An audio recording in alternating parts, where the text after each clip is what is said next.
So there are 4,000 villages in a subdivision of a district. 30 villages out of 400 villages are randomly selected. এদের মধ্যে 30টা village randomly select করা হয়েছে to estimate the total cultivate land for jute in the district. The number of the jute growers farmers and amount of land cultivate for jute by these farmers are recorded by an inspection.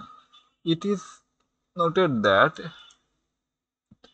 there are 2450 jute grower farmers in the study area.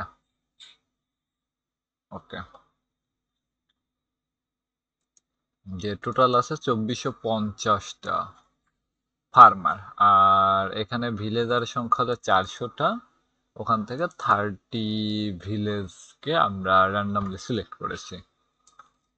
তো এই ডাটাগুলো দেওয়া আছে। Estimate the total land cultivate for jute using ratio and regression method of estimation. Estimate the variance of the estimators using above two methods. যে একটা কি method, ratio এবং regression method. এরপর calculate the gain in efficiency of ratio and regression estimator compare to simple estimator এবং comment on your findings. Okay, তাহলে আমরা যদি এটাতে আসি, আমরা প্রথমত রেশিও,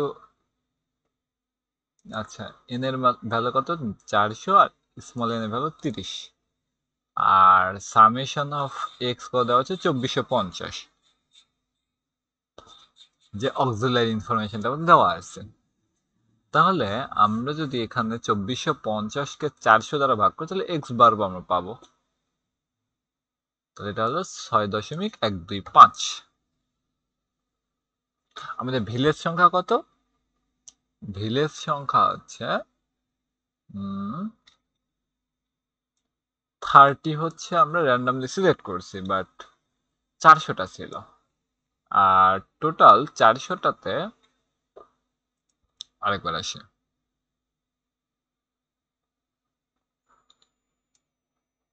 এতজন ফার্মার আছে, তাহলে ভিলেজ প্রতি ফার্মার কত, ওইটা হলো এক্স বার নির্দেশ করতেছে আর কি। এইটাও এখন রেশিও মেথডের জন্য আমরা Y R bar equal to Y bar minus X bar into capital X bar, এটা ইউজ করব। এবং আর এটা কোথায়, এই যে এটার জন্য টোটালের জন্য কি জাস্ট এন দ্বারা গুণ করতে হবে। আর রিগ্রেশন মেথডে আমরা Y bar small Y bar plus B into X minus X bar, small X bar আর কি। এটা হলো capital X bar minus small X bar এটা। আর বিটা হচ্ছে আমাদের রিগ্রেশন প্যারামিটার, ওই যে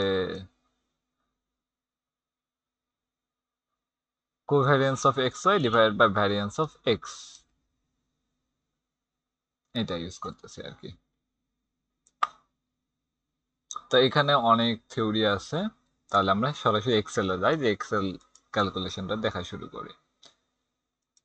যে প্রথমত 1 নম্বর প্রশ্ন হলো estimate the land area cultivate for wood using ratio regression method. Wood ছিল, জুট, সরি। তাহলে এখানে আসি, যে এন আর এন দেওয়া আছে, এক্স সামেশন অফ এক্স এটা আসতেছে অক্সিলারি ইনফরমেশনের আর কি, সামেশন এক্স বাড়াই যে মানে আমরা তো ডাইরেক্ট ক্যালকুলেট করতেই পারি যে 400 দ্বারা ভাগ করে। আর আমাদের স্যাম্পলটা কি পাচ্ছি আমরা, সবগুলা ওয়াইকে যোগ করে 30 দ্বারা ভাগ করব। তাহলে এই যে সবগুলা ওয়াই এই যে যোগ করে 30 দ্বারা ভাগ করলাম, আর এক্স আমাদের দেওয়া আছে, তাই তো। তাহলে আমাদের স্মল এক্স বারটা কই থেকে আসবে, স্মল এক্স বার, এই যে small X bar small x বারটা কই থেকে আসলো? এই যে এক্স যেগুলো আছে, কোথায় গেল? এই যে এই এক্স থেকে এক্স বার আইবে। তো এগুলো এক্স বার কেমনে ক্যালকুলেট করা, এগুলো তো অনেকবার দেখলাম আর দেখতেছি না। তাহলে তাহলে এখন রেশিওর জন্য আমাদের এই ফর্মুলা আর কি, small Y bar divide by small X bar into capital X bar. তো এখান থেকে পাচ্ছি কত? এই ভ্যালুটা 13.35। আর টোটালটা কত? একে এন দ্বারা আমরা গুণ করব। এন কোন এন, স্মল এন না ক্যাপিটাল এন?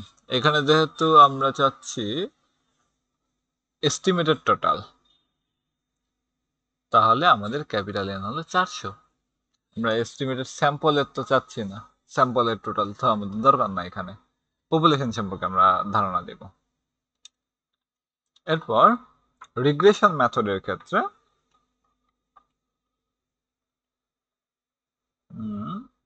এক মিনিট, এইটা আমরা বের করব। তো অলরেডি আমরা স্মল ওয়াই বার এবং স্মল এক্স বার বের করে ফেলেছি, ক্যাপিটাল এক্স বার তো আমরা পাইছি, ওটাও বের করছি। আর তাহলে বিটার ফর্মুলা কি? Covariance of X Y divide by variance of X. এই যে কোভ্যারিয়েন্স, স্যাম্পল কোভ্যারিয়েন্সটা আমরা নিয়ে নিলাম দুইটা রেঞ্জে, একটা নীল একটা লাল। যদি এখানে দেখি, একটা নীল একটা লাল, এই যে এক্স এবং ওয়াই এর মধ্যে কোভ্যারিয়েন্স ডিভাইড বাই ভ্যারিয়েন্স অফ কত? এক্স। আমরা যদি স্যাম্পল নেই, এক্ষেত্রেও স্যাম্পল নিব, এক্ষেত্রেও স্যাম্পল নিব।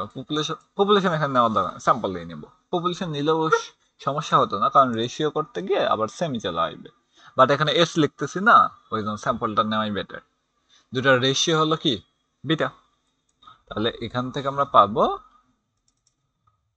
ওয়াই বার প্লাস, এই যে ফর্মুলা ইউজ করলাম এইটুকু।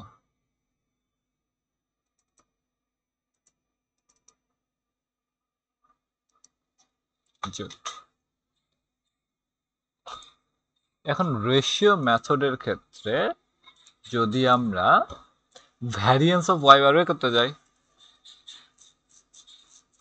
ওয়েট,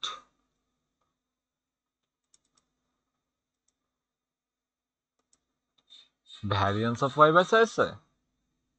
হুম,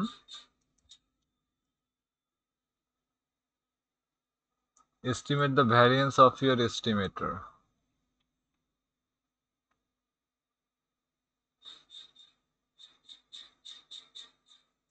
আচ্ছা, টোটাল এর এটা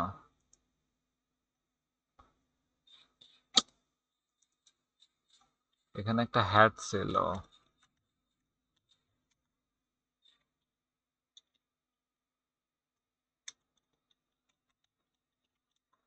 ওকে, হ্যাট লেখা যাচ্ছে না এই সেটে লাস্ট। হ্যাঁ, ঠিক আছে, এবার ঠিক আছে। এইটা এখন কি হবে? ওয়াই হ্যাট, ওয়েট, হ্যাঁ এই যে ওয়াই হ্যাট বার হবে না। ঠিক আছে, তাহলে এবারে আমি লাস্টে ঠিক করে দেই। ওয়াই ওয়াই আর হ্যাট। ওকে, তাহলে এই ওয়াই আর হ্যাটটা কি হবে? এন ইন্টু ওয়াই বার, এটা পাবো। তাহলে এক্ষেত্রে আমরা যদি এনটাকে বাইরে নিয়ে আসি, তাহলে এন স্কোয়ার হচ্ছে। তাহলে আমরা এন স্কোয়ার আর ভ্যারিয়েন্স অফ ওয়াই বারের ফর্মুলাটা কি? আমাদের রেশিও মেথডে ভ্যারিয়েন্স হবে এইটা। ওকে,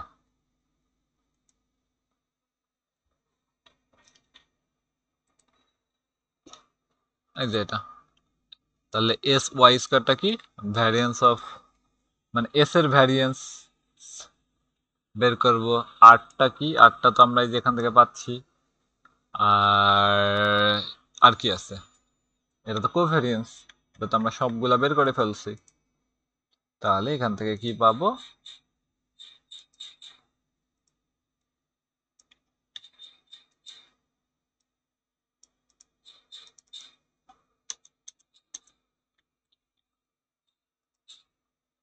এটা কি পাচ্ছি, এন স্কোয়ার করব, এরপর এইটা কেয়ারফুলি ইউজ করব, তারপর এই 3টা আমরা দিব।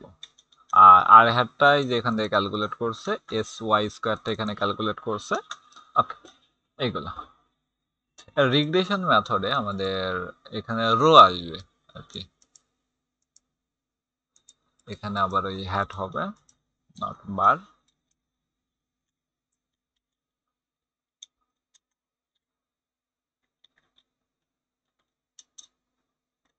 হ্যাট রোটা কিভাবে হবে, রোটা আমরা জানি covariance of X Y divide by root over variance of X আর ভ্যারিয়েন্স অফ ওয়াই। রুট করলে কি হবে, আমাদের যেটা এস স্কোয়ার গুলো ছিল ওগুলো এস হয়ে যাবে, আর সিগমা এক্স বা এস এক্স দিয়ে আমরা আসলে স্ট্যান্ডার্ড ডিভিশনটা এটা বুঝি, তাহলে ওইভাবে এটা বের হয়েছে, এখানে ইউজ করে এটা চলে আসলো আর কি। এরপর কি, gain in efficiency with respect to কার সাপেক্ষে এটা করতে হবে, ভ্যারিয়েন্স অফ সিম্পলের সাপেক্ষে। তাহলে সিম্পলের সাপেক্ষে করতে গেলে সিম্পলের ভ্যারিয়েন্স হলো এইটুকু, আর ওয়াই হ্যাটের সাপেক্ষে যেহেতু করতেছে তার মানে এন স্কোয়ারটা গুণ হবে, তাহলে এটা আমরা পাচ্ছি এইটা। তখন এইটার সাপেক্ষে ওগুলা আমরা রেশিও করলে যার ইফিসিয়েন্সি চাচ্ছি তাকে নিচে রাখতে হবে।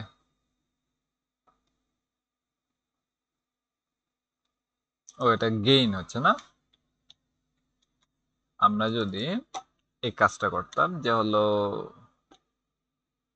কার চাচ্ছি, এটা গেইন ইফিসিয়েন্সি রেশিও এস্টিমেটর না, তাহলে রেশিও এস্টিমেটর কার সাপেক্ষে এর সাপেক্ষে ডিভাইডেড বাই রেশিওর ভ্যারিয়েন্স করি, হ্যাঁ এটা, এটা যদি করি তাহলে আমাদের কথা আসে 1.30। তা এরপর যদি আমি করি যে এইটা -1, তাহলে কথা আসে এই যে এটা, একে যদি আমি 100 দ্বারা গুণ করি তাহলে এক্সপেক্টেড গেইন 30% আসতেছে। তো এটা আসলে আমরা এইভাবেও করতে পারি, এই ফর্মুলা দিয়েও করতে পারি আর কি। কোন ফর্মুলা, এই যে দুটার রেশিও -1, মানে ও এই কাজই তো করতেছে, এটা কি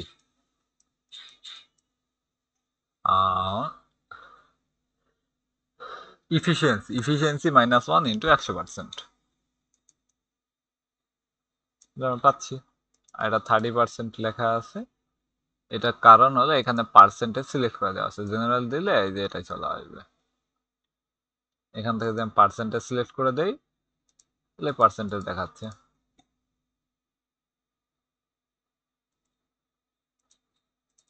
তাহলে ইন্টু 100 দেওয়ার এখানে দরকার নাই। ওকে, এটাকে আমি যদি পার্সেন্টেজ সিলেক্ট করে দেই পার্সেন্টেজ চলে আসবে। পরেরটা ওই রকম। ওকে।